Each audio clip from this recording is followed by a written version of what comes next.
actividad que se enmarca en el acompasar de los tiempos, con esta nueva modalidad de poder llevar adelante actividades en las diversas materias que la Fundación de Cultura lo está haciendo.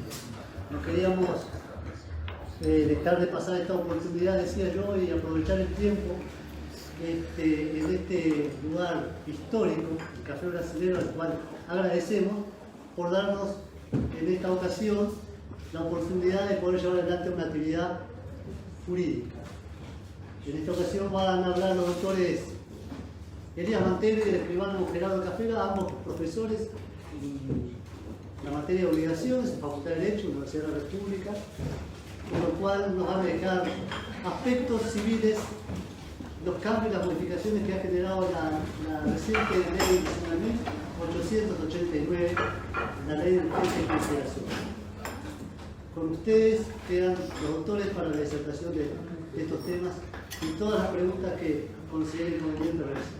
Muchas gracias.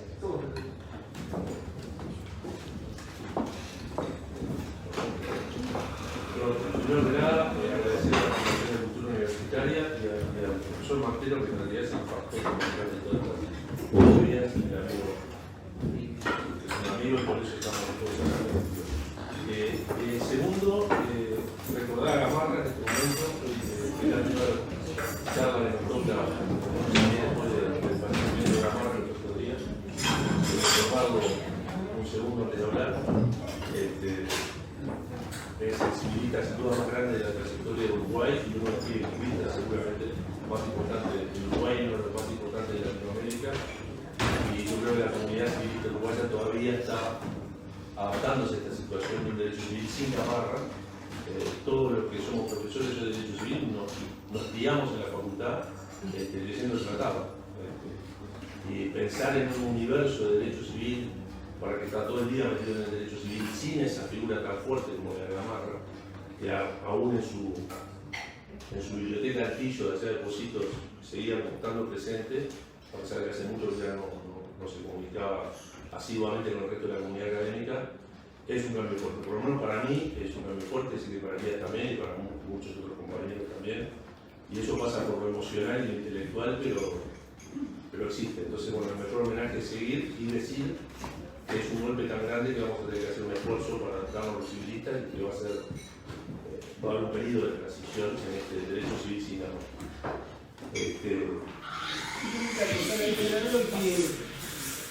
Comparto la palabra de Claudio que va a ser difícil, digamos, abordar cualquier tema de derecho civil sin Gamarra, pero lo que estábamos hablando con muchos colegas, lo que transcurrió de tiempo desde que nos dejó el maestro, es que no va a haber nunca más una ausencia tan presente, ¿no? Porque es cierto que Gamarra falleció, pero realmente, esto no es un cliché, su obra, está en todas partes, porque, está en las sentencias, está en las clases, la universidad respira Gamarra.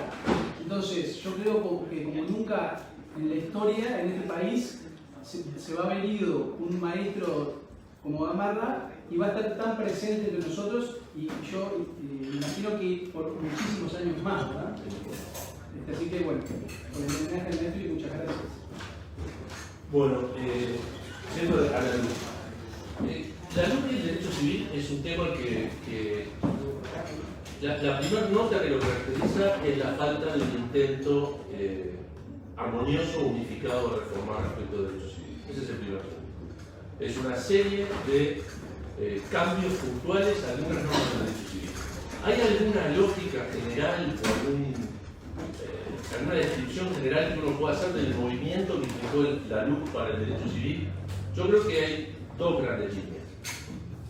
Esto discutíamos con Elías hoy, pero después lo podemos abundar si hay discusión. Yo creo que va en una línea de una liberalización desordenada de algunos institutos y segundo, de la aceleración de algunos fenómenos del derecho civil.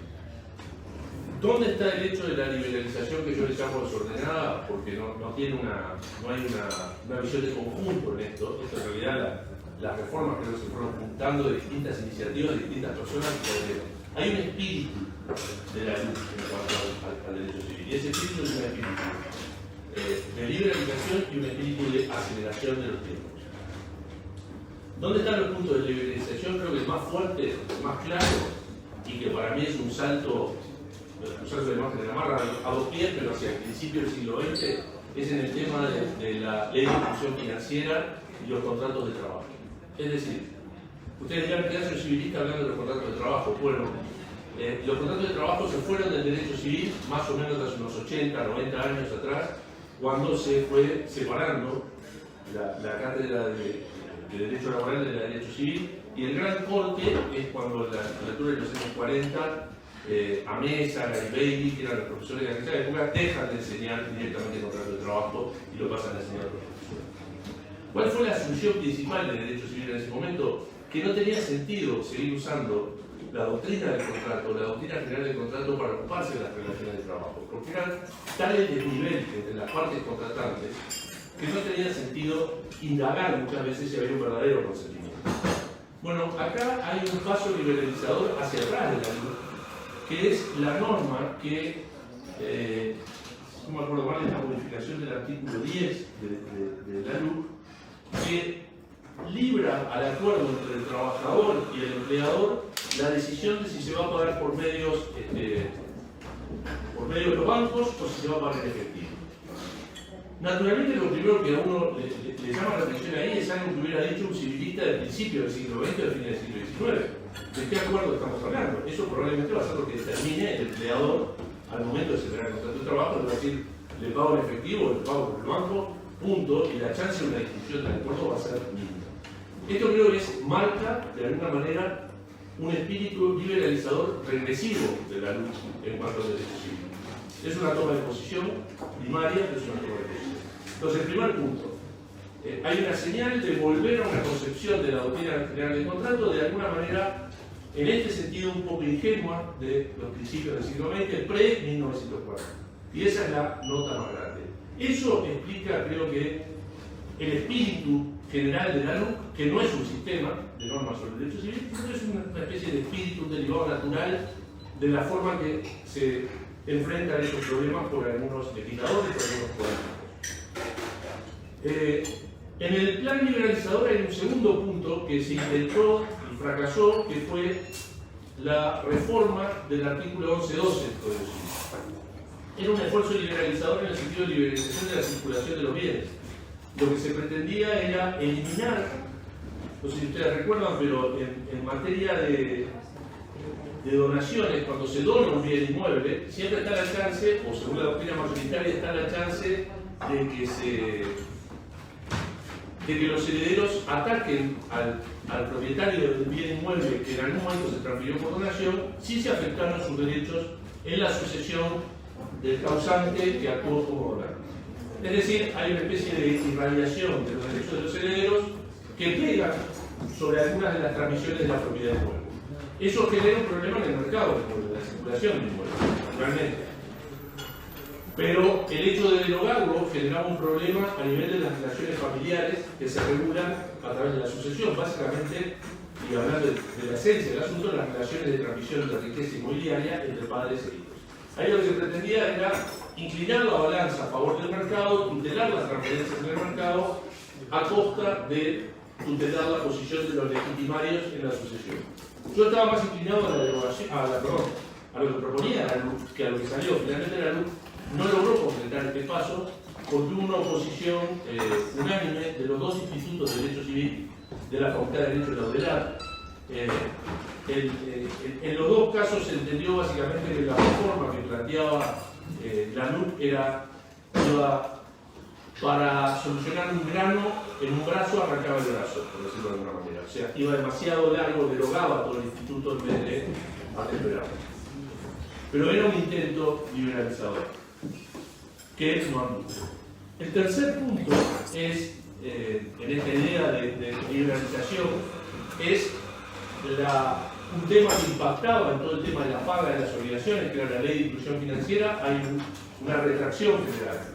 No solo retraerse en materia de los contratos de trabajo, sino retraerse en toda una serie de áreas donde se había impuesto la necesidad de transferencias o de pagos que no fueran en efectivo. En ese sentido, pasamos de una situación en que había varias hipótesis en que los pagos no podían ser en efectivo y a veces tenían que ser por ciertos medios de pago electrónicos específicos, por ejemplo en materia de arrendamientos, en materia de operaciones de más de 40.000 unidades indexadas, luego había requisitos más fuertes en operaciones de más de 160.000 unidades indexadas, luego había disposiciones sobre adquisición de inmuebles y vehículos automotores. Bueno, la LUC eliminó todos estos temas de formas de pago establecidas de manera preceptiva por la ley y dejó una sola regla. Lo de que la regla es que de 1 millón de unidades indexadas hacia arriba no se admite el pago en efectivo solamente. Se tiene que pagar por algún medio que no sea efectivo, pero no se establece cuál específicamente. Es decir, hay un regreso, por eso el capítulo que se llama libertad financiera, un regreso a la situación anterior a la ley de inclusión financiera, salvo por el punto de que de 1 millón de unidades indexadas para arriba no se admiten pagos en efectivo. ¿Cuánto es 1 millón de unidades indexadas? Unos $100.000, más o menos, $100.000, $100.000. Esto va a aliviar una presión muy fuerte que había básicamente sobre los escribanos y todas las operaciones de inmuebles, donde el tema de acreditar la utilización del modo de pago preceptivo establecido por la ley se había transformado en un problema. Y también va a tener un efecto lateral en que determinadas simulaciones que se estaban haciendo y se habían dejado de hacer van a volver a hacerse porque no hay necesidad de acreditar que el pago se hizo de determinada forma. Ese es un efecto real. Yo podría no mirarlo, pero en el mundo real hay un alivio a nivel de ese tipo de operaciones en que los montos de las operaciones no van a estar sujetos a escrutinio acerca de si son verdaderos pactos o no, y va a volver en ese sentido aquella famosa frase: los contratos se pagó antes de ahora, y bueno, pero eso, ustedes ven, que hace un tipo de profesor de derecho civil hablando de eso, bueno, no estoy hablando de la realidad del derecho civil, no del derecho civil de la católica. ¿Qué otro punto? Bueno, eso en cuanto a la ley de inclusión financiera, en cuanto a los contratos de trabajo, en cuanto a ustedes van para el final la restricción. Y el 1561, hay una reforma que es muy rara en la LUC, que es la reforma del artículo 1561 del Código Civil. ¿Qué es el artículo 1561 del Código Civil? Y sobre todo su parte final, creo que una cosa que nos interesaba a los 40 profesores de Derecho Civil de la Facultad de Derecho Laboral, no sé cómo llegó a colarse en la ley. El tema era, un tecnicismo increíble y nunca tendré un problema, es si la nulidad absoluta, si la acción para pedir la nulidad absoluta de un contrato se extiende a los 30 años o no. Y ahí había dos interpretaciones, uno decía que sí, otro decía que no, naturalmente, pero la explicación que generalmente predominaba era que era un error del legislador que había querido decir, no que la acción de nulidad expiraba, nulidad absoluta expiraba a los 30 años, sino que por el transcurso de 30 años se adquirían por prescripción adquisitiva los bienes que se hubieran transferido por el contrato nulo. Naturalmente, creo que la solución de la LUC, que es eliminar ese párrafo final y dejar claro que la nulidad absoluta nunca se subsana, es una buena solución. Esta sí que no tenía nada de consideración y no tenía nada de problema, bueno, pero ahí está, y será un tema interesante para contarle, sobre todo a los alumnos de la Facultad de Derecho, que se queden tranquilos que esa pregunta que antes les hacíamos no se la vamos a hacer más pero no creo que nadie estuviera demasiado preocupado en este país ni en ningún otro acerca del inciso final del 1561. Una incidencia que tiene la modificación de 1561 también, que yo creo que es inquerida totalmente por el legislador, que es la siguiente. El artículo 1561 del Código Civil le permitía al Ministerio Público reclamar la nulidad, cuando la nulidad era absoluta. Después vino una ley, ahora no me acuerdo el número, pero que derogó esas facultades, entre otras, del Ministerio Público, pero esta específicamente derogó esa facultad de solicitar la nulidad absoluta en cualquier negocio jurídico. O sea que ahí el Código Civil había quedado derogado, ya la referencia al Ministerio Público se tenía que tener por no puesto. Pero ahora, al sancionarse el libro 1561 con incluyendo la intervención del Ministerio Público, volvió a escena otra vez el Ministerio Público. Entonces, una función que había sido dejada de lado en una reciente ley, ahora bajo la redacción nueva, porque se sanciona de nuevo, ¿qué sentido? Con ese lenguaje, entonces ahora otra vez el Ministerio Público pasa a tener legitimación activa para reclamar la nulidad absoluta de un negocio cualquiera. Pero eso es una incidencia, yo creo que el legislador no tuvo ni idea de lo que estaba haciendo. Bueno, tuvo porque cuando fuimos al Parlamento lo advertimos, pero Pero bueno, ahí se solucionó un problema doctrinario y largo. Y estaba dejando para el final, creo, lo que es el aspecto más interesante y realmente más útil y acertado de la luz, que es el tema de la prescripción, sobre todo la prescripción extintiva. Nosotros teníamos un sistema en el derecho civil uruguayo y en el derecho comercial de prescripción, de un régimen general, un principio general de prescripción extintiva de las obligaciones. Recuerdo brevemente, la prescripción extintiva es un mecanismo por el cual se pierde, no se extingue la obligación, sino que se pierde la acción judicial para reclamarla, y para que opere tiene que oponerla el deudor como excepción. Es decir, no es lo mismo que la caducidad, no extingue la obligación automáticamente, sino que si es opuesta por el deudor, lo que hace es extinguir la posibilidad de acción judicial del acreedor, que conserva en su cabeza el crédito bajo la forma de una obligación natural. Pero bueno, en general esto se dice de una manera simple, se extingue la obligación, aunque no sea exacto decirlo así, y sería mejor hablar de extinción de la acción judicial. Ahora, el plazo, la regla general era 20 años. Desde la exigibilidad de la obligación, si pasaban 20 años, uno podía oponer la prescripción extintiva. Este plazo era unánimemente considerado como extraordinariamente largo, prácticamente así en la vida económica habitual. Nadie tuviera en mente cuándo prescribían las obligaciones contractuales, etc., porque era tan largo el plazo que nadie llegaba nunca a oponer la prescripción, salvo casos muy raros. Bueno, en esto la ley baja a un plazo de 10 años. Divide por 2 el plazo original, lo lleva a la mitad y lo quita 10 años. Ese es el gran cambio de la LUC, el más importante del derecho civil, es la reforma del artículo 1216, que pasa a decir ahora que toda acción personal por deuda exigible se prescribe por 10 años en vez de por 20. Ese creo que es el principal mensaje a retener sobre este aspecto de la LUC. En consecuencia con eso, además, se redujo a la mitad también el plazo por el cual se prescribe el carácter ejecutivo de un título. Es decir, una cosa es prescribir la obligación en general por el curso de 10 años, y otra cosa es perder, si no tengo el título ejecutivo, es decir, el que me permite ir a un proceso ejecutivo en vez de un proceso ordinario para pedir el cumplimiento de la obligación. Ese plazo que era del artículo 17, que era 10 años, baja a 5. Muy armónico, todo baja a la mitad. En el plano de la prescripción adquisitiva de la usucapión ahora, también hay un cambio. Por un lado, básicamente el gran cambio es que la prescripción adquisitiva de 30 años, la que se hace por sin justo título e incluso estando de mala fe, o sea, el gran, digamos, solvente de los problemas de propiedad en el sistema uruguayo, es el paso del tiempo que vuelve a aplanar las cosas y dejarlas en su lugar, pasó de ser de 30 años a ser de 20. O sea, la posesión por 20 años, aún de mala fe, de un bien inmueble, permite adquirirlo por prescripción adquisitiva. Estas son las dos grandes aceleraciones de la ley.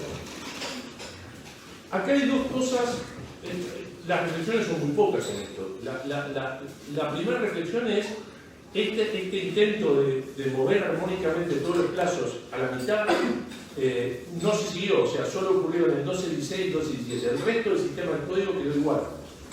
Esto hace que, por ejemplo, ahora las prescripciones cortas, las de 4 años, notoriamente, las que refieren al pago de sumas que se hace periódicamente, y las prescripciones presuntivas, pero estoy pensando sobre todo en las de 4 años, la prescripción corta parezca extraordinariamente extensa al lado de la de 10 años. O sea, las prescripciones cortas ahora son la mitad de la prescripción larga, que antes era de 20 versus 4, la prescripción corta ahora es 10 versus 4. Ahí todavía no hemos hablado mucho del derecho civil, pero parecería que debería haberse aplicado una lógica de reducción proporcional del plazo. Por lo menos eso es lo que hizo el legislador en lo que tenía a la vista. Dijo, el 12-16 lo bajo de 20 a 10, el 12-17 de 10 a 5, pero no siguió. Ahí paró la cosa. Ese es el segundo mensaje importante. El gran principio general de prescripción extintiva cambió, pasó a ser 10 años, pero este cambio no se reflejó armónicamente en el resto del plazo, no hubo una baja. El plazo de prescripción de la responsabilidad contractual sigue siendo el mismo, los plazos de las responsabilidades en algo, por ejemplo, siguen siendo los mismos, y así. Esa es una primera reflexión, primer dato, otro segundo dato a retener. El tercer dato a retener es que además de estos temas de la prescripción, creo que hay otros temas de plazo que hay que pensar. Por ejemplo, el verdadero mecanismo de ejecución de las obligaciones dinerarias o económicas, que es el CLEN. O sea, la ejecución de los deudores vulnerables no pasa por los juzgados. La ejecución de los deudores vulnerables se realiza mediante una penalización, porque no tiene un fin resarcitorio, no tiene un fin de ejecución de las obligaciones, simplemente una penalidad para el deudor, que es incluirlo en el CLEN. El famoso en viva el CLEN, a través del cual ustedes saben, andan sufriendo los deudores más expuestos o más vulnerables. Bueno, el plazo de mantenimiento del CLEN son 10 años, que ahora coincide con el plazo de la prescripción. Antes era la mitad del plazo de la prescripción, 20 era la prescripción, 10 era el plazo máximo que se podía tener una deuda de CLEN. Yo me pregunto si eso también no tendría que ajustarse a la baja, es decir, bajar a 5 años el plazo de permanencia del CLEN, es decir, si antes decíamos que 20 años era lo que el Estado estaba dispuesto a socorrer al acreedor mediante la acción judicial, y 10 años era lo máximo que podían usar el CLEN, bueno, ahora deberíamos pasar a un régimen de 10 y 5 años. Eso me parece un punto realmente importante, más allá de algunas de las prescripciones presuntivas, que son un tema más bien académico que otra cosa. Esa sí me parece un punto importante de tiempos en las obligaciones.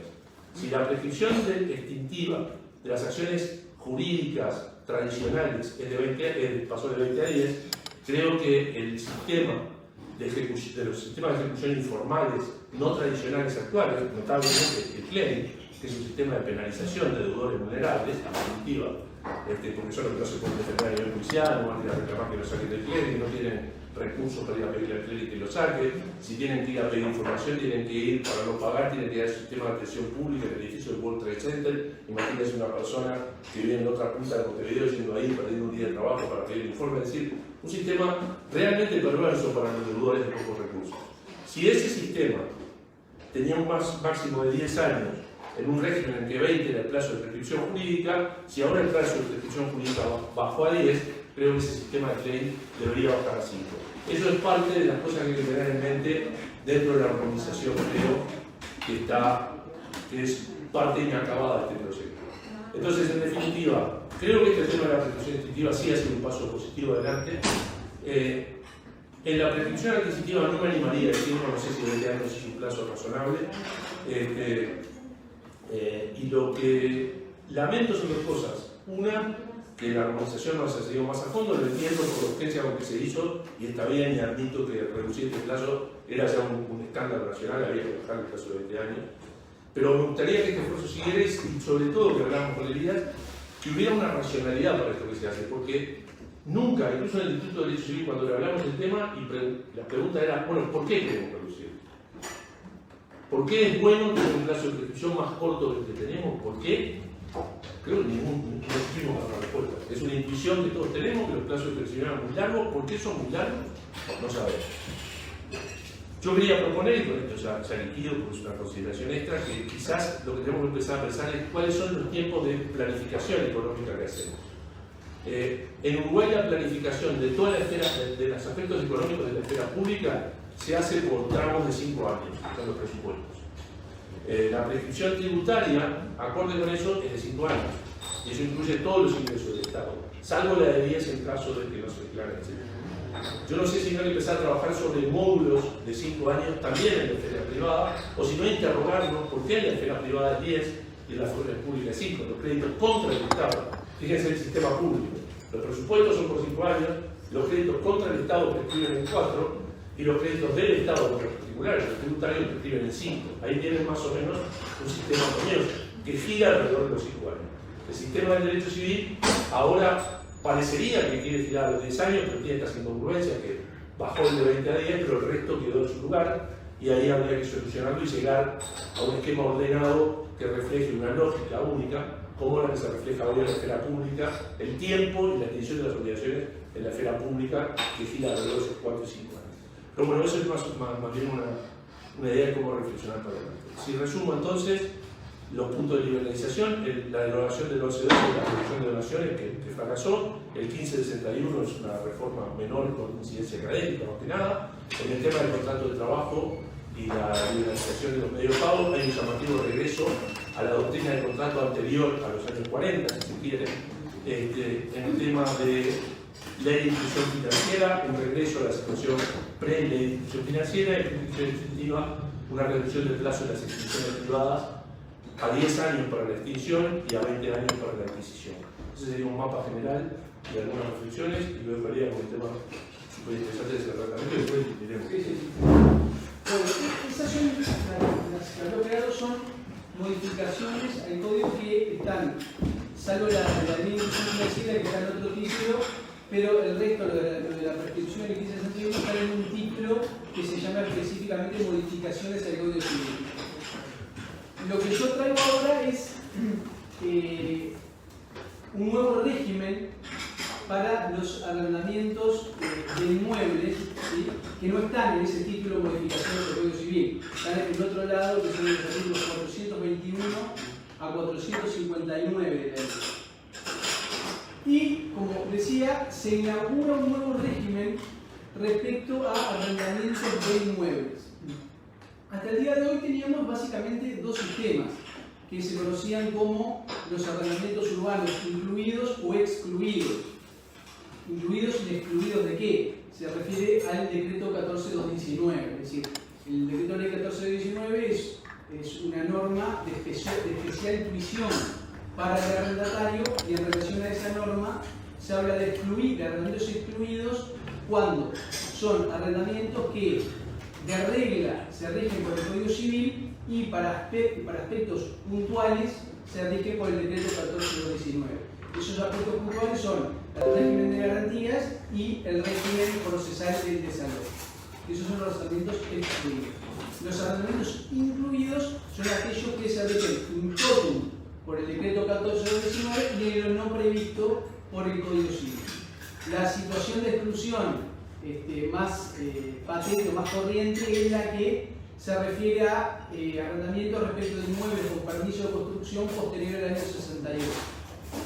Los arrendamientos sobre esos inmuebles son excluidos. Y después hay otras exclusiones, hasta la 28114 del decreto 1419 que tienen que ver con alquileres por estos montos y otras situaciones de excepción. Pero la más importante es esta, que tiene que ver con el permiso de construcción del inmueble objeto del arrendamiento.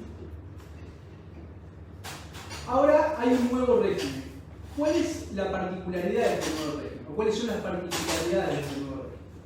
La particularidad es que se vuelve a un régimen de liberalización de los arrendamientos, especialmente en lo que tiene que ver, tiene muchas cosas, ¿no?, pero especialmente en lo sustancial se incorpora una liberalización en materia de plazos y precios.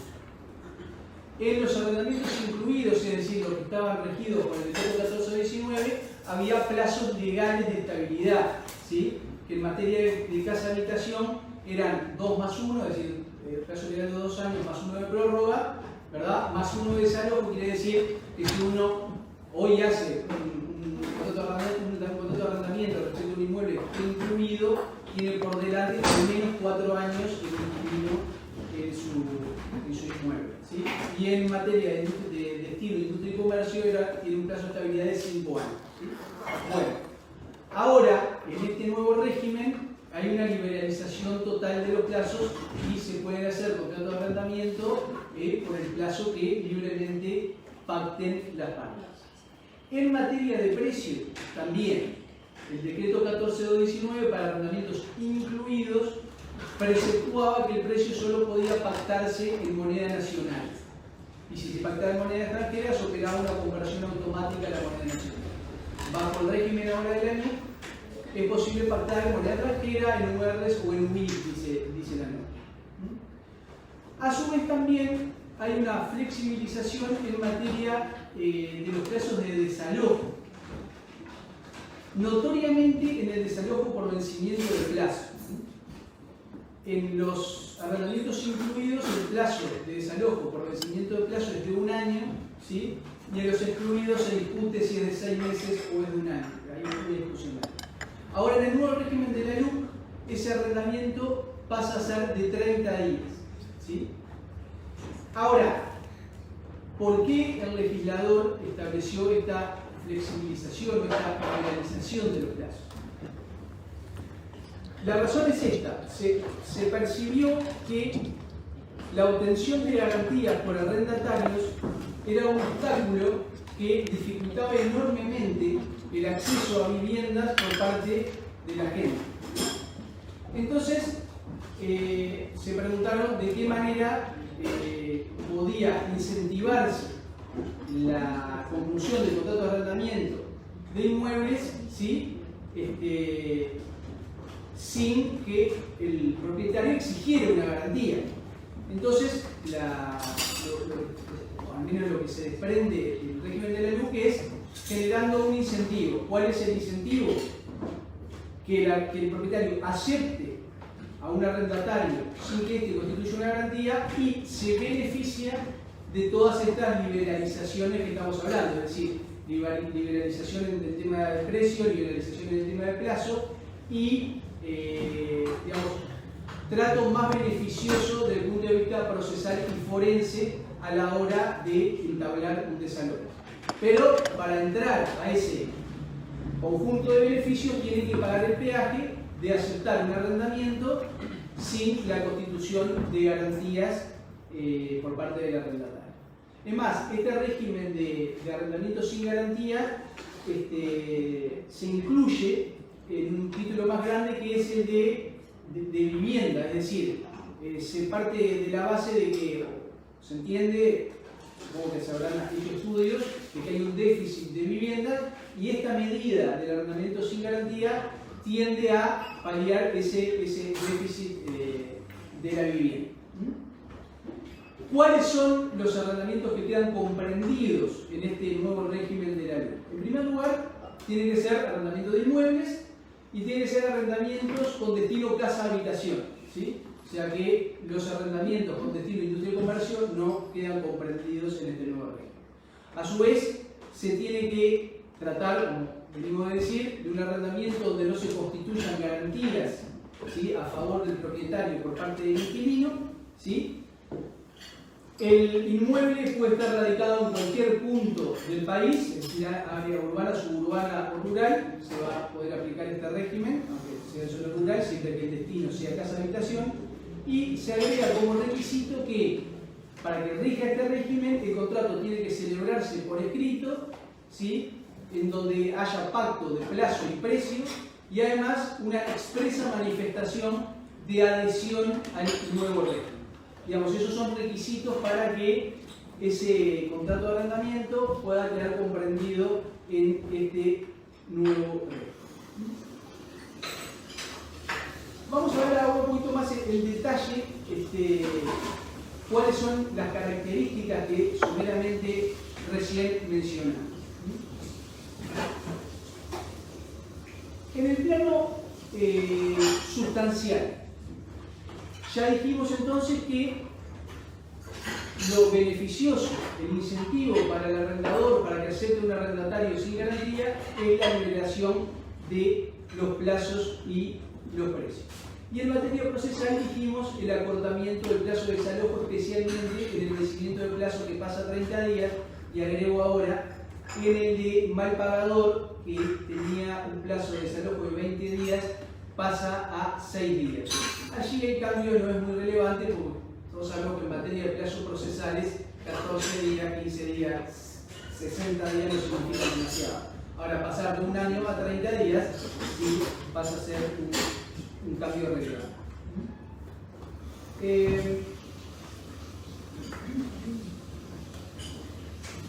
¿Qué más nos dice este régimen respecto a los arrendamientos? Bueno, en primer lugar, se reitera el plazo límite que establece el Código Civil para cualquier tipo de arrendamiento, que es de 15 años. Es decir, no se puede celebrar un contrato de arrendamiento inmueble por más de 15 años. Eso ya estaba en el artículo 1782 del Código Civil, pero es reiterado en la ley para este nuevo régimen. Acá en materia de plazos hay una particularidad, que importa una modificación al Código Civil.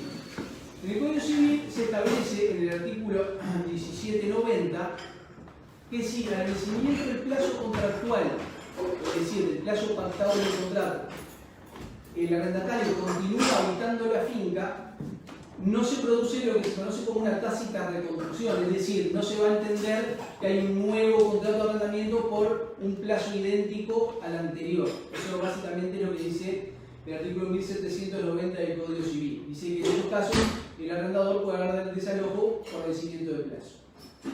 La LUC, en el artículo 422, literal A, establece que si 30 días antes al vencimiento del plazo contractual no se manifiesta la voluntad de no renovar, el contrato se considera automáticamente prorrogado por el plazo original, o sea que ahora hay tácita reconducción.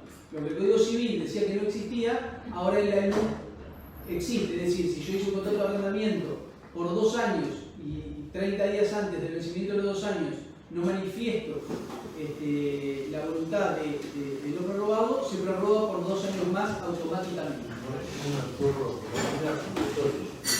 No pactas en contra. Claro, si no pactas en contra, se prorroga por 2 años más. Esto es algo realmente es nuevo y, digamos, en la exposición de motivos no se explica mucho las razones por las cuales existen. Y eso es de alguna manera, es menos privilegio.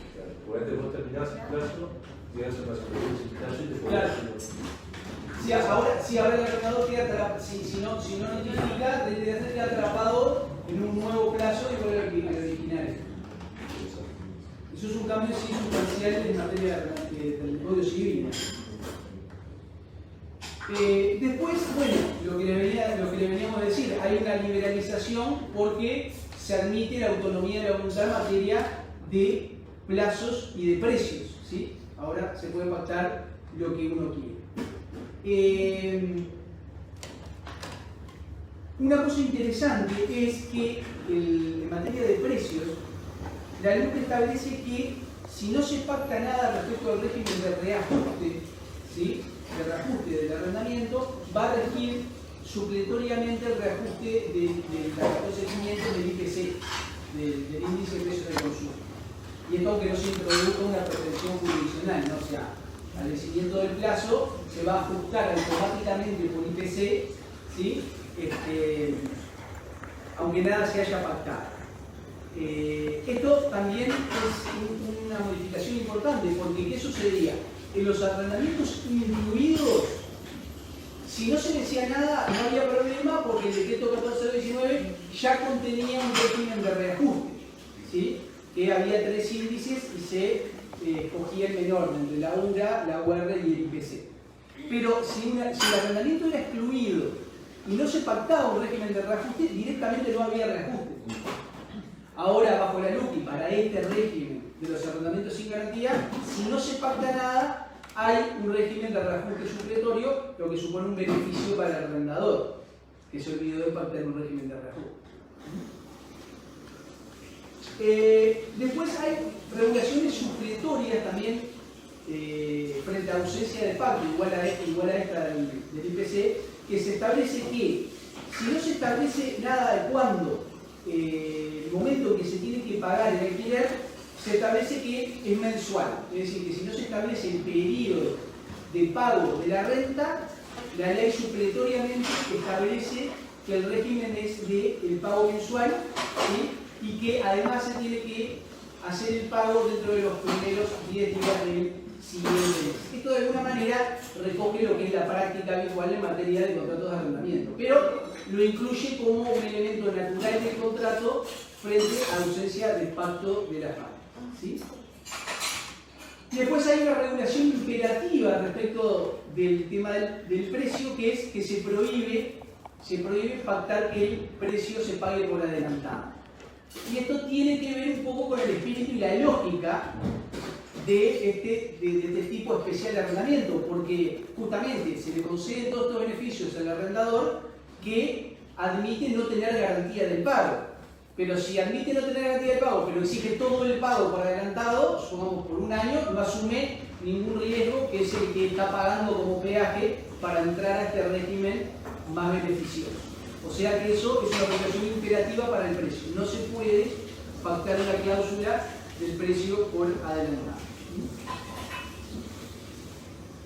Otra modificación trascendente, seguimos con aspectos sustanciales, es en cuanto al régimen de constitución en mora, para los casos de inquilinos mal pagadores o desalojo por mal pagadores.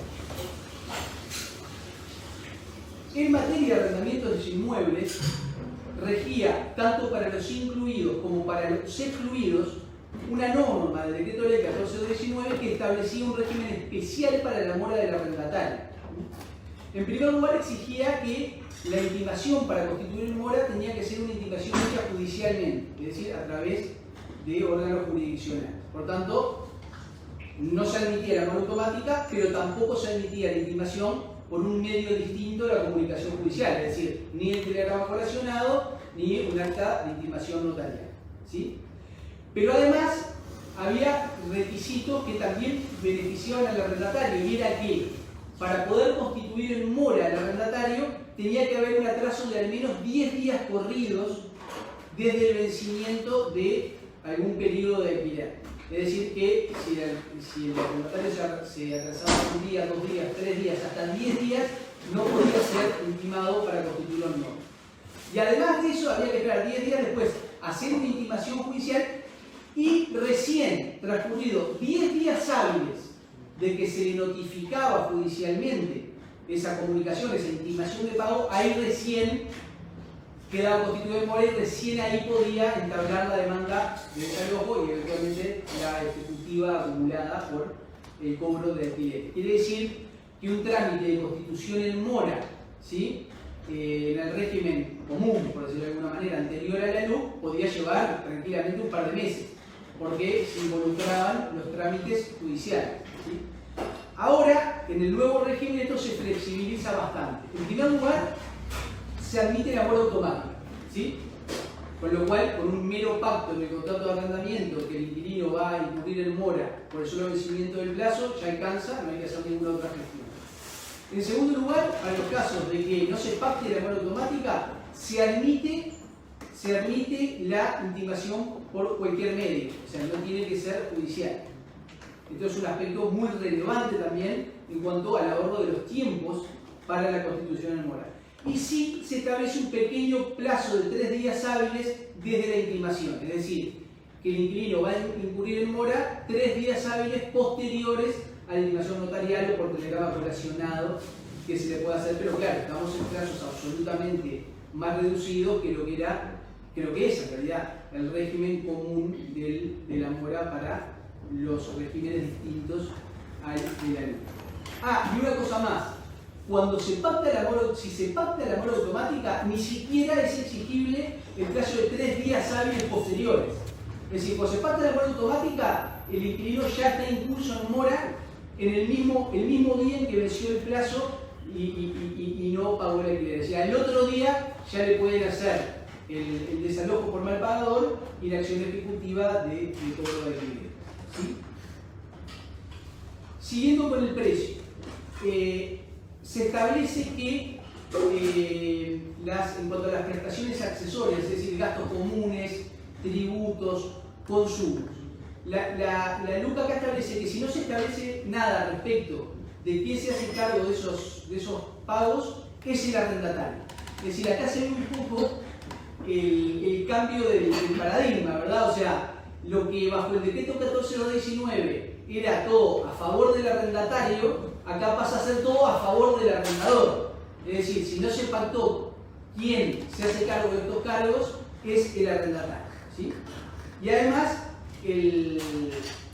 si se dejan de abonar estos cargos durante 2 meses, ya también se le puede dar el desalojo al arrendatario. Esto es algo similar a lo que ya estaba en el decreto de ley 14.219. En cuanto a la inscripción del contrato, el régimen LUC también tiene alguna disposición referida a la inscripción del contrato y de alguna manera repite el Código Civil en cuanto a que si el contrato de arrendamiento del inmueble se inscribe en los registros públicos, adquiere una oponibilidad, una eficacia hacia terceros que no la tendría si no se inscribe. Es decir, si el inquilino hizo un contrato por 2 años y el propietario arrendador lo enajena al año y el contrato está inscrito, quien adquiere la propiedad de ese inmueble va a estar obligado a respetar el plazo pactado entre arrendatario y arrendador. ¿Sí? Una clara hipótesis excepcional de irradiación de efectos de derechos personales hacia terceros. Eso ya lo establecía el artículo 1792 del Código Civil, pero acá hay una variante. En realidad el texto original era bastante malo. Cuando fuimos con el instituto al Parlamento, planteamos otra redacción y se mejoró un poco, pero lo que les quería decir, hay una variante respecto del Código Civil. En el Código Civil, para que el contrato fuera oponible, se necesitaban 2 cosas. En primer lugar, que estuviera inscrito, pero además se necesitaba que no se hubiera reservado el arrendador el derecho a vender. Porque si el arrendador se hubiera reservado en el contrato el derecho a vender, aunque estuviera inscrito el contrato de arrendamiento, no irradiaba efectos hacia terceros. ¿Sí? Ahora en la LUC no es así. En la LUC, si está el contrato inscrito, aunque existe una reserva de venta, esa reserva de venta no va a servir para nada, porque igualmente ese contrato va a producir irradiación hacia sucesivos adquirentes del inmueble que se pueda dar en arrendamiento.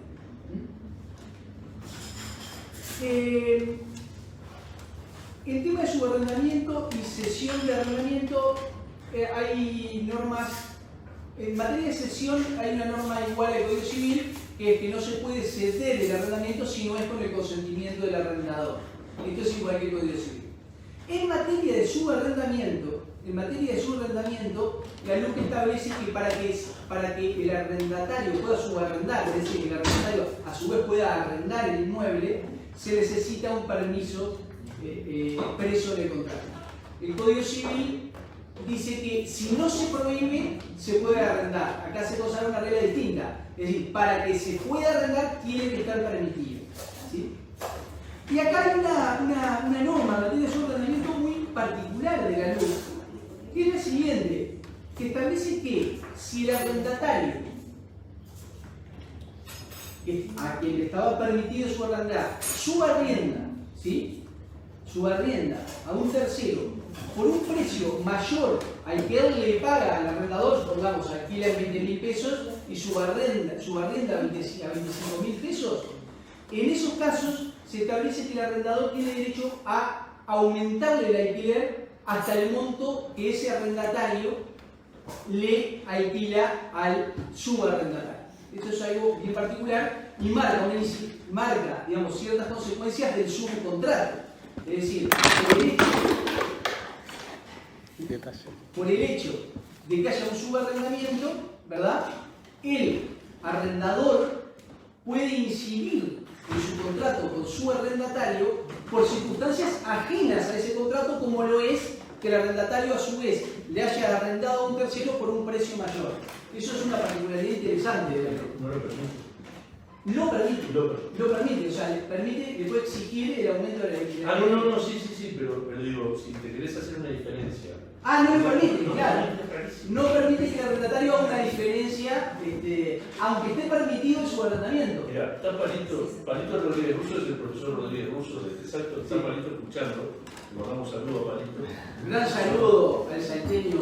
Al salteño, la Escuela de Derecho Civil de Salto, que me dice que estaba escuchando y dice, toda esta cuestión como errática, ¿sí? Es porque es la réplica de un proyecto de reforma en 2012 que tenía ese mismo... Exactamente, sí. En realidad este texto de la LUC repite casi a la letra un proyecto que había presentado el actual presidente hace unos años. No, pero me dice que era un proyecto de Vidalín también. Bueno, sí, un comentario. Que en esto se nota un poco cierta cuestión errática, ¿no? Porque, por ejemplo, en el régimen de inscripción registrada, es muy raro que un camino liberalizador como es este de ese paso atrás, o sea, de no le dé la chance al propietario de reservarse la facultad de mercado. Segundo, bueno, esto último que decías ahora, o sea, ¿qué más antiliberal hay que impedirle al arrendatario hacer una ganancia con la circulación del mismo bien arrendado? Es decir, no, si vos querés lo que te arrendo a 100, lo querés subarrendado a 200, me tenés que dar 200 a mí. Es muy raro, o sea, claro, de alguna manera cuarta la iniciativa de producir mayor utilidad. Exacto. Los pintores del análisis económico del derecho lo criticarían bastante. Bastante. Pero eso creo que demuestra la falta de un plan. Yo pensaba hoy, en la luz para el derecho civil no hay un plan, no es un proyecto, no hay un programa. Ahí va. El gobierno no tiene un programa para la reforma del derecho civil. Sin embargo, todos estos cambios tienen como un aire de familia. Y este tema del arrendamiento tiene un aire de familia a esta historia. Que démosle poco a muchos, mejor que mucho a pocos. Esa es la simbología. Vamos a flexibilizar las normas laborales. Vos lo decías, vamos a flexibilizar las normas laborales. Que les paguen menos, con menos beneficio y todo, pero que haya más gente empleada. Y esto es lo mismo. Vamos a dar menos garantías al arrendatario, no vamos a estimular a los arrendadores a salir al mercado que no haya. Claro, es que, o sea, la explicación es esa. A ver, inquilino, tú estás en un régimen muy beneficioso porque te permití entrar sin garantía, entonces no vengas a lucrar con el inmueble que yo te concedí renunciando a la garantía. Esto es interesante porque este aspecto, si nosotros vamos al decreto 14.219, contenía esto, pero ¿para cuándo? Para cuando estábamos dentro de los plazos legales. Es decir, el decreto 14.219 establecía esta misma norma, pero cuando el arrendatario estaba en plazos legales. Entonces, claro, sí tenía sentido. Si yo te estoy protegiendo especialmente con un plazo legal, no vengas a ganar dinero durante el plazo legal. Y esto, la lógica es la misma. Si yo ahora te estoy dando este beneficio de entrar sin garantía, no me vengas a ganar ahora plata con esto. Exacto. Bien. Eso es un poco la lógica. Sí. No, y lo otro que creo es una pieza clave y que también es bueno destacar, que durante todo el proceso de discusión de la luz, primero hubo mucha discusión. Sí. Nosotros, por lo menos, los dos participamos en montones de discusiones desde hace mucho, estamos aburridos de hablar de estos temas y se abrió el Instituto de Derecho Civil, notable, el Instituto de Derecho Civil fue al Parlamento, hubo influencia en algunos de esos aspectos, sí. y para mí uno clave que es la llave maestra de esta historia. ¿Cuál puede ser el problema del arrendamiento sin garantía, que es no garantía a cambio de plazo de desalojo corto? Esa es la ecuación. Sí. Menos garantía para el arrendatario a cambio de no pedirle garantía al arrendatario. Flexibilización de los plazos y de precio. Exacto, y de precio. Es más o menos la misma narrativa de la libre contratación para los inmuebles posteriores al año 68. Sí. Incentivemos la construcción garantizándoles una libre contratación. Ahora es, generemos una mayor oferta en el mercado de arrendamientos a través de este mecanismo. Yo estaba pensando, a la 14.19 parece que no le ha ido muy mal y no hemos sentido quejas en estos últimos 45 años. No, los últimos 45 años. Bueno, capaz que habría que poner un boletito a esta ley. Y lo segundo es que me parece que la llave maestra de esta ley es el punto de la penalización de la simulación de falta de garantía. No sé si lo mencionaste. Todavía no, pero... No. Dale. Después hablamos de eso. No. Bueno, después hay algunas cláusulas prohibidas. Hay una regulación imperativa de la LUC que prohíbe determinadas cláusulas. Hay algunas que son medidas de cajón y que ya estaban en el decreto 14.19, el artículo 428, se prohíbe renunciar a los plazos de desalojo o lanzamiento. Eso en primer lugar. Claro, digamos, esto aunque no hubiera estado igual iba a regir, porque eso son normas de derecho procesal, por definición, normas de derecho público inderogables para la FARC. Pero bueno, lo establece. Después acá hay una cosa bien curiosa también.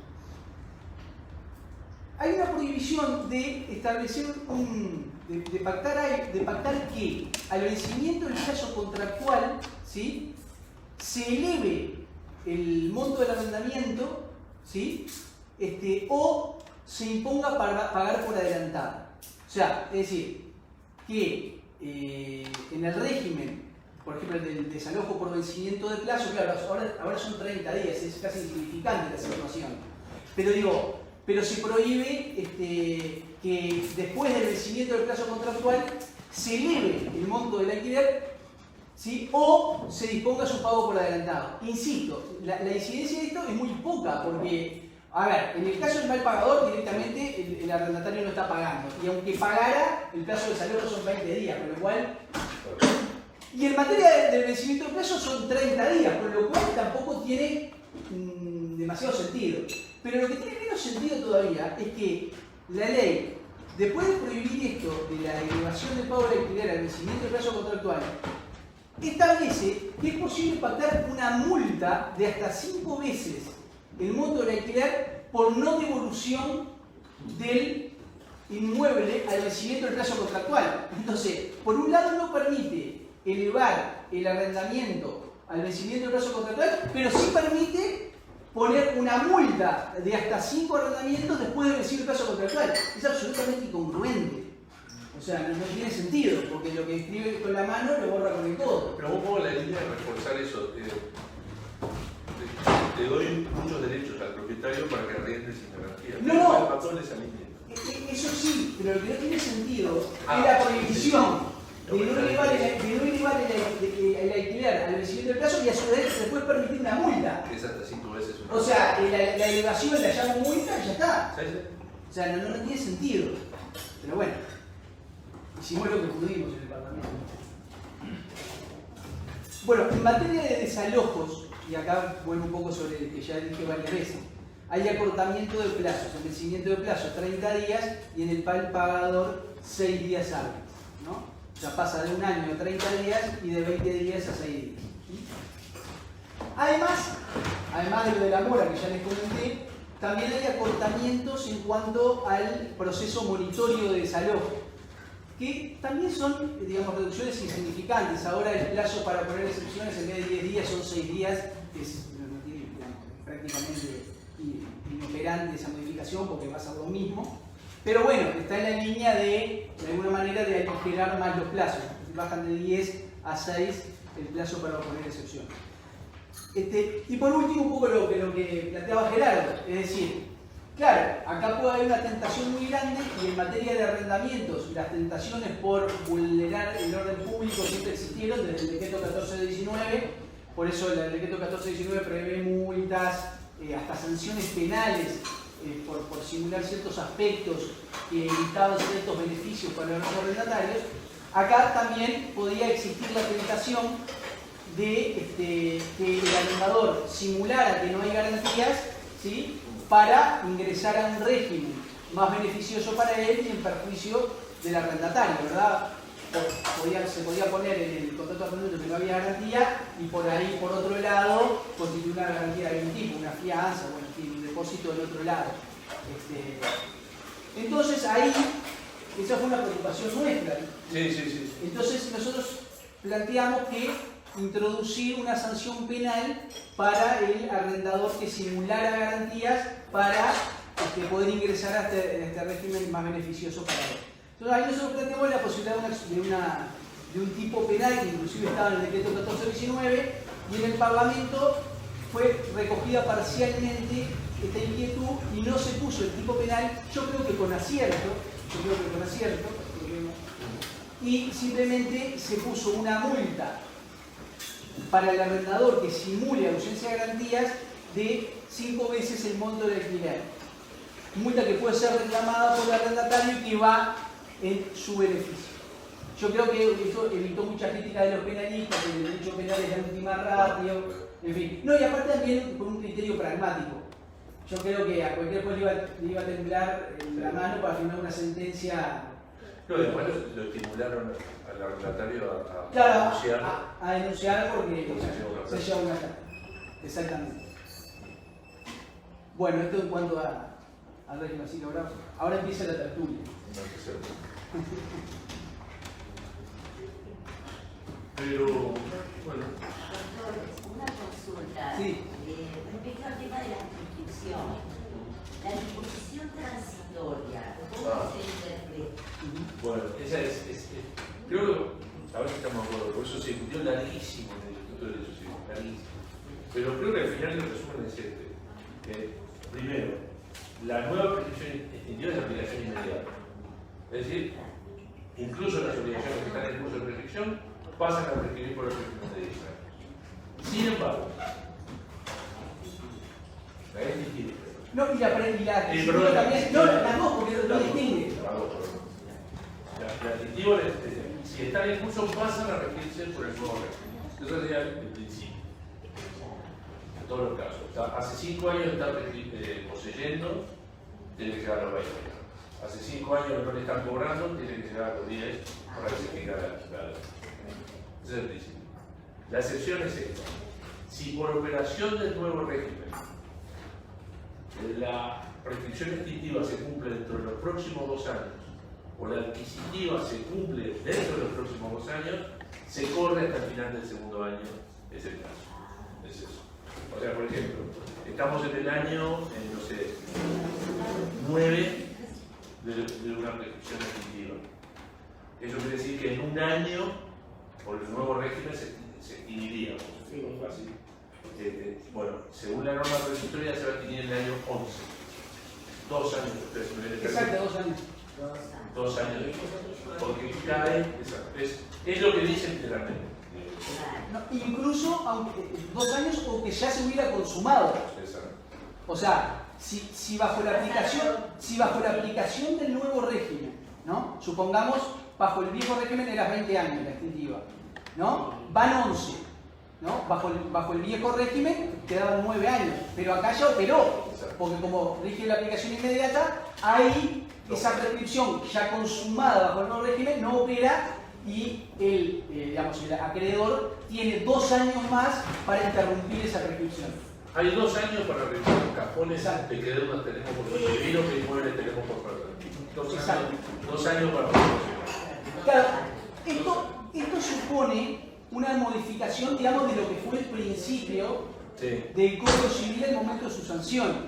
El Código Civil en el momento de su sanción estableció un régimen que en materia de prescripción se llama el régimen transitorio, digamos, que pasa con las prescripciones en curso. El Código Civil tenía una norma que decía que respecto de las prescripciones en curso se le aplicaba la ley antigua. Salvo que fuera más de 30 años. Exactamente, salvo que fuera más de 30 años. Pero, o sea, el Código Civil consagraba el régimen exactamente opuesto a la LUC. Es decir, la pervivencia del régimen anterior con la suerte de ultraactividad respecto de las prescripciones que estuvieran en curso al momento de la sanción del código. La LUC toma exactamente el camino inverso, es decir, de la aplicación inmediata a las prescripciones en curso, le aplica el nuevo régimen con esta salvaguarda del plazo de los 2 años. Ahora, si tenemos sentencia de condena, por ejemplo, vale, trabamos un embargo, ahí tenemos sentencia de condena que prescribe los 20 años. Yes. Bueno, esto pasa a 10. Sí, porque estaba basado en las soluciones a la sentencia, justo lo primero de la sentencia. La aplicación de la sentencia no es que estuviera dispuesto así en el código, sino que era la interpretación. ¿Qué plazo corre porque tiene una aplicación de la sentencia? Bueno, la regla general. Ahora la regla general es 10. Y bueno, todo el sistema de los 2 años es igual. Todas las interrupciones de la prescripción tienen que ser antes de los 10 años. Sí. Exactamente, es decir, la prescripción de las sentencias no es que tuviera, porque ¿qué pasa? La prescripción de las sentencias no tenía un plazo, pero se entendía genéricamente que al no tener plazo iba por el régimen residual de los 20 años. Ahora, como ese régimen residual de 1216 bajó a 10, la sentencia, digamos, todo el mundo va a interpretar que también son 10 años. Claro, que le aplica también el régimen de las prescripciones en curso, ¿no? Lo que hablamos recién, también para la prescripción de la sentencia. Claro. Bueno, tengo 10 minutos para cerrar. No sé qué consideración general. ¿Qué decimos de esto? Cuando empezó esto, lo que se decía era que no había que reformar el código, decía amortismo, ¿no? Y al final fue lo que se hizo. Pero poquito. No, digamos, el tema de la prescripción, digamos, era algo que venía clamando la doctrina y los prácticos y todo el mundo porque se redujeran los plazos. en línea con lo que venía haciendo la evolución normativa en los distintos países, ¿verdad? Ahora, claro, la razón, ¿cuál era la razón atrás de eso? Es algo que... Como yo estaba pensando justo en la razón de la prescripción, primero, plazos de prescripción cortos ahorran plata. Sí. ¿Por qué ahorran plata? Porque tengo que hacer previsiones menores y dejo paralizado capital menos tiempo. Exactamente. Hago cortes cada 10 años, pero todo lo anterior de 10 años yo lo borro, me olvido, en mi balance no tengo que ver nada y ver la plata. Segundo, abarata costos, o sea, conservación de documentación, etcétera, etcétera, necesidad de estar revisando qué pasa con esto, qué pasa con otro, eso es plata, a los que asesoran empresas lo saben, o sea, la conservación de documentación es un costo y las provisiones de los balances es un costo, o sea, ese es un efecto. A mí me seduce esa idea de tratar de lograr un tratamiento armónico del tiempo en su función de extinción en la esfera privada que sí existe en el derecho público. Aunque no sé acá por qué cayó en desastre. ¿Usted qué dice? ¿Cómo hubiera sido un plazo grande? Porque en muchos países es 5. En Venezuela es 10, porque es una cosa que te digo todavía. En muchos países es 10. Pero hay varios países de 5 años también. Sí, esto fue un proyecto de la Asociación de Escribanos, ¿no? O sea, No, esto es el proyecto de Vidal. Esto es la petición de Vidal. ¿Ah, sí? Me lo pasó Palito ahora, dice que es del 2012 de Vidalín, que es idéntico, y que de paso me cosita en un artículo, que no le vamos a hacer propaganda porque es la revista competidora. Pero amiga. Pero amiga, claro. Y más del amigo Palito, pero bueno, ese es el proyecto de Vidalín. Sí, digamos, son las mismas discusiones de la reducción de los plazos de la presión laboral. Exacto. Tiene que ver con eso mismo que vos estás diciendo. Sí, son ahorros de plata. En ese sentido favorable. 20 años en ajuste. No sé si estaba pensando en con los profesores. No, a mí lo que la otra nota dominante, fuera de esto, la prescripción me parece muy bueno, salvo por la falta de expresión armónica. Lo que me preocupa un poco es el tema de ese regreso a la doctrina clásica del contrato o sea, del principio del siglo XX. Eso me llama mucho la atención. Esa cierta ingenuidad en el tema del contrato de trabajo, es decir, el trabajador y el empresario van a acordar el medio de pago. No van a acordar. Me parece que eso es volver a antes de esa ley, por decir algo, pero bueno, eso va a tener un efecto teórico o doctrinario que va a analizar, pero si yo dijera en qué sentido se mueve esta ley, después de la ley de consumo para acá, en que salvo en materia de clearing, que en materia de clearing no hay protección para nadie, porque te mandan a clearing por sola decisión del acreedor y sin juicio y nada, salvo en eso habíamos venido avanzando en el favor de la tutela del contratante débil y esto ahora parece que es un péndulo que empieza a moverse hacia atrás. No es una crítica, son momentos del derecho civil y parece que el aire de familia de todo esto es una movilización hacia, en general, este tema de la liberalización, y en el tema de la prescripción diría que es una movida en el sentido de buscar algunas eficiencias de costos o algo por el estilo. Pero sin duda es un alto en una agenda yo diría sí, no sé si interesa, no me interesa nada, pero es una reflexión general. ¿Me interesa? Bueno, yo creo que en el derecho civil pasamos por un periodo de una agenda de derechos, similar a la agenda de derechos que hubo en materia de, para decirlo, un salto muy grande, feminismos, todos los movimientos que tuvimos en las últimas 2 décadas, dentro del derecho civil tuvimos movimientos similares, o sea, empezando por la Ley de Defensa del Consumidor, siguiendo por la movida neoconstitucionalista del derecho civil, que pegó en algunos jueces, y después con el tema de defensa de la competencia, después algunas normas más. Hubo como una especie de paralelo en el derecho civil de esa agenda de derechos de las primeras 2 décadas del siglo XXI. Parece que ahora hay un alto, o sea, ese sería una especie de alto que es general en Sudamérica como un freno de esa agenda de derechos, lo cual yo no estoy valorándolo ni positiva ni negativamente, estoy tratando de hacer una descripción. Y ese alto es, en el derecho civil, un poco el mensaje de la ley, ¿no? O sea, voy a ir por una senda que va hacia un tono más clásico. No digo que sea buena ni que sea mala, digo, simplemente estoy pensando si nos marca eso. Es muy difícil teorizar acerca de la luz, porque como dije son ideas aisladas, pero a mí me parece que sí se puede avanzar una hipótesis más modesta, mucho más modesta, que es, está bien, esto no es un programa sobre derecho civil, pero hay un aire de familia en estas cosas. Y ese aire de familia, para mí justo marca como un punto de inflexión en el derecho civil. En los próximos 10 años la agenda del derecho civil va a cambiar. Y yo, de alguna manera, le doy la bienvenida a que acá haya un parate con el desarrollo del neoconstitucionalismo, el impacto del neoconstitucionalismo en el derecho civil, que se produjo en todas las áreas del derecho.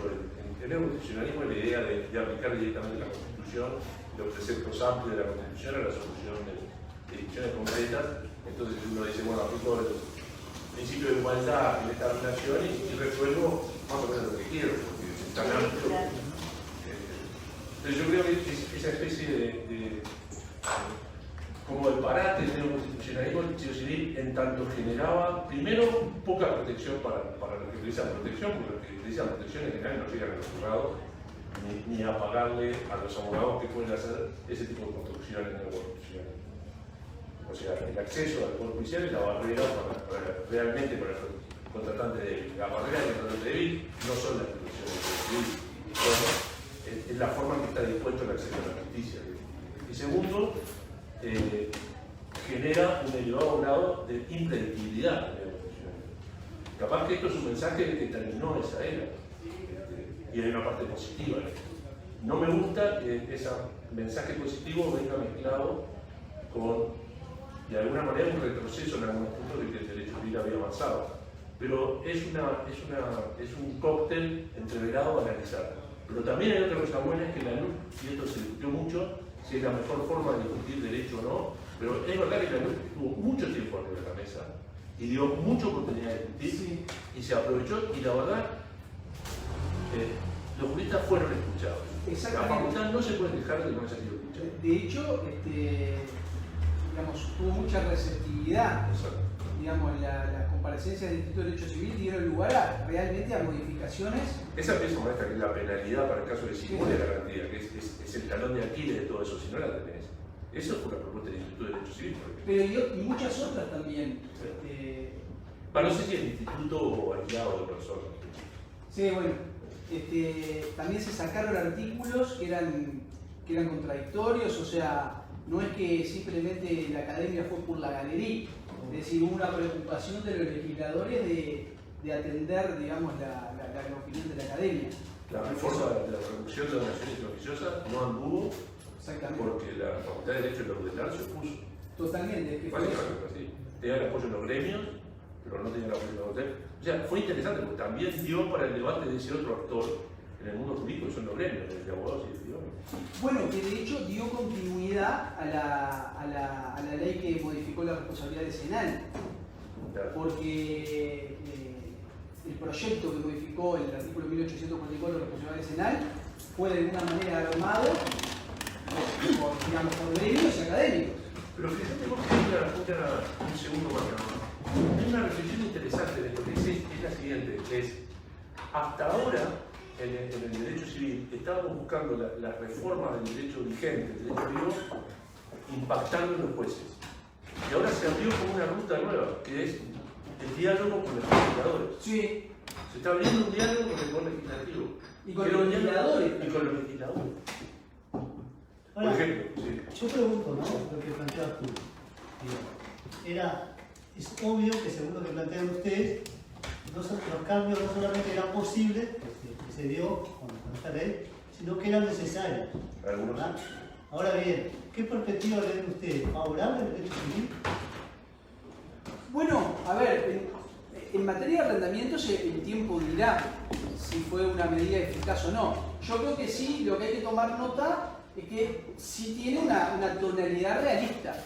Digamos, el régimen nuevo de la LUC tiene una tonalidad realista, que es, si no le erraron en los análisis, en la percepción del déficit de vivienda y en la percepción de que el estímulo dado a los arrendadores va a funcionar para que se dé el arrendamiento sin garantía, el tiempo lo dirá. Pero si está respaldado en estudios serios, parece una legislación con un tono bastante realista. Y eso que está diciendo el día no es poco, no es un cambio de perspectiva menor en materia de la relación de derecho con legislación y con realidad. Normalmente los juristas no se preguntan sobre los efectos empíricos, o sea, los efectos prácticos que va a tener en la economía o en la sociedad o en la cultura una ley. Generalmente nos quedamos discutiendo abajo de la ley. O sea, esto es una automática o es una ganancia automática, esto es una prórroga, esto es un elemento supletorio de la ley. O sea, y sobre todo en civil hay una técnica muy depurada para tratar cualquier tema, prácticamente. O sea, la rapidez con que nos podemos adaptar a estos cambios de terreno es porque no nosotros, sino el aparataje conceptual que recibimos de cientos de años para atrás es una máquina bastante precisa, digo, pero la consideración por lo que pasa afuera de nuestro mundo es una consideración apagada de alguna manera. Lo que está diciendo es importante. Si alguien realmente tomó datos del Instituto de Estadística y se ocupó de hacer análisis económico del impacto que va a tener esa ley, estaría muy bueno que lo hayan hecho. No sé si lo hicieron, pero si lo hicieron sería muy bueno, y está muy bueno que los civilistas empecemos a pensar en eso. Pero esto, ¿qué impacto va a tener? Y en medio de eso vamos a poder decir sí, es bueno o no.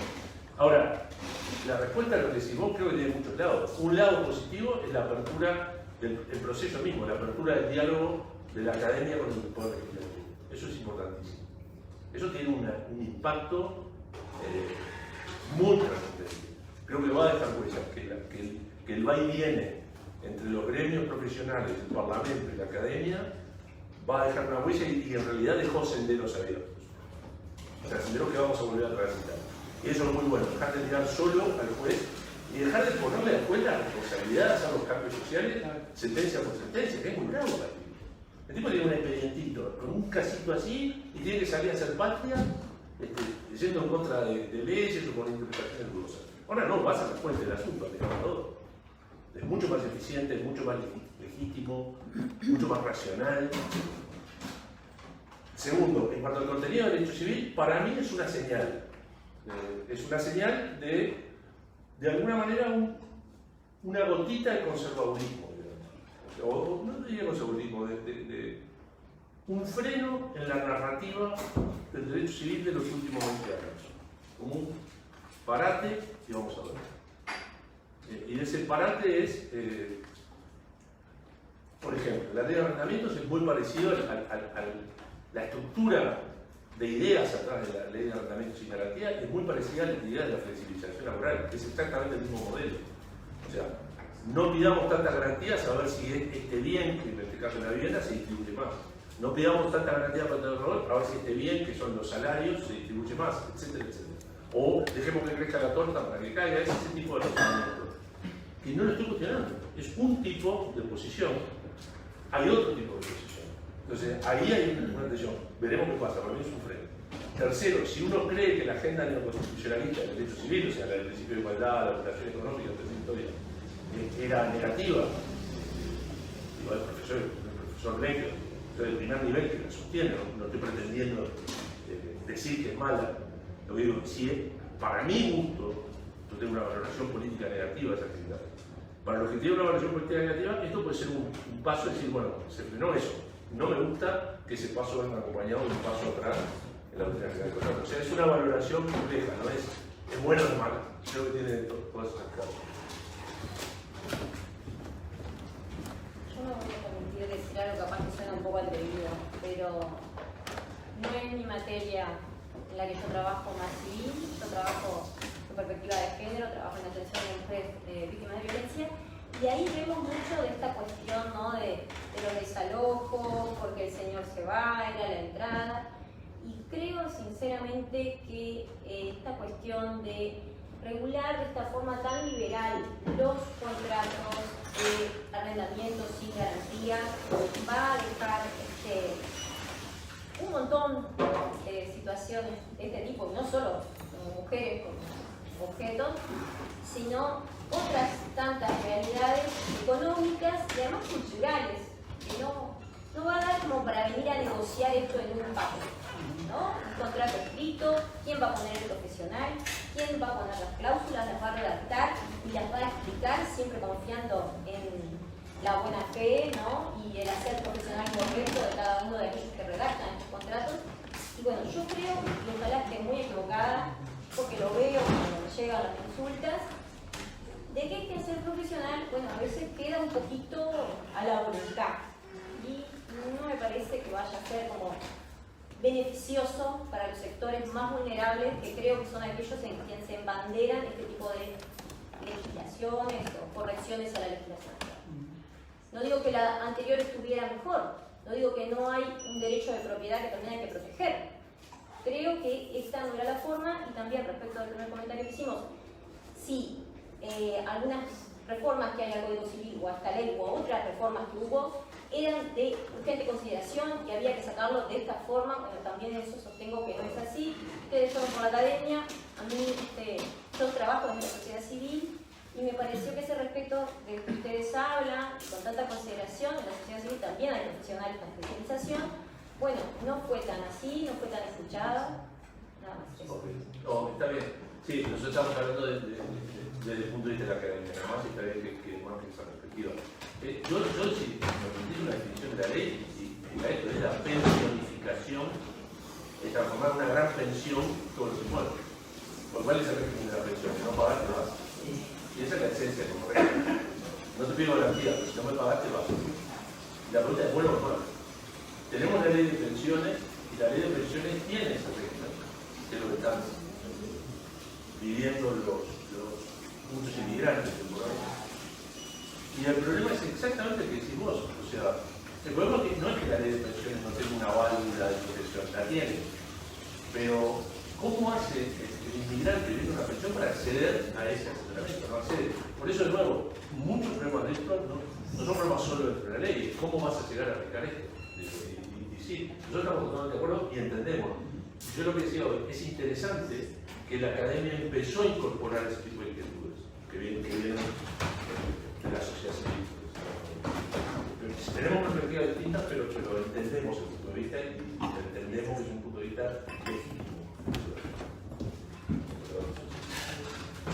No, puntualmente en materia de arrendamiento, por eso un poco lo que decía Daniel, el tiempo dirá, porque digamos, si a raíz de esta reforma se empiezan a volcar más inmuebles y con eso se logra satisfacer o paliar el déficit de vivienda, y bueno, eso va a beneficiar a cualquier sector de la sociedad. Yo digo, le daría un tiempo. Le daría un tiempo a que suceda. Es que las pensiones en algún momento son necesarias. Uno no puede. Son dignas. Sí, son dignas. La idea de la pensión es, no te pido garantías, entra, y si no me pagas te vas. Esa idea, la idea del hotel, o de la pensión, o de lo que sea, en sí misma, pero además el abuso. Y creo que esa es la pelota que está flotando. Y en cuanto a las prórrogas, no se estableció nada. Por ejemplo, las prórrogas de lanzamiento, no estoy viendo acá que se haya establecido.